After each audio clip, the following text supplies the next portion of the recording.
আপনি কি চান আপনার সংসারে মা লক্ষ্মী স্থায়ীভাবে বিরাজ করুক, কখনো যাতে অর্থাভাব না হয়? তাহলে 3 বছর পর আসা এই মহাযোগের সুযোগ হাতছাড়া একদম করবেন না। মাত্র 1 বাটি আখের রসে এই ছোট্ট উপায় বদলে দিতে পারে আপনার ভাগ্য।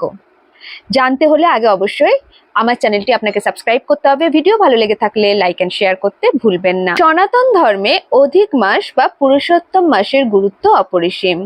সাধারণ এই মাস 3 বছর পর পর আসে, আর এই পবিত্র মাসের পঞ্চম দিনে অর্থাৎ আগামী 22 তারিখে যদি আপনি একটি বিশেষ অলৌকিক উপায় করতে পারেন, তবে আপনার বাড়িতে ধন সম্পদ উপচে পড়বে।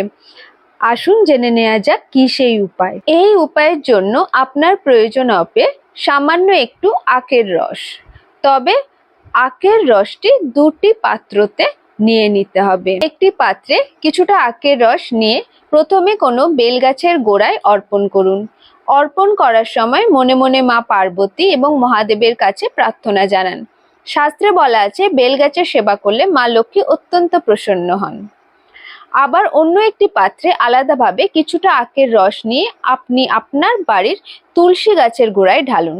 মনে রাখবেন, যেখানে তুলসী দেবী থাকেন সেখানে স্বয়ং নারায়ণ বিরাজ করেন, আর যেখানে নারায়ণ আছেন সেখানে মা লক্ষ্মী স্থায়ীভাবে চলে আসেন। তাই তুলসী তলায় আখের রস দেওয়ার সময় হাত জোর করে প্রার্থনা করুন, মা যেন আপনার ঘরে স্থায়ীভাবে বসবাস করেন।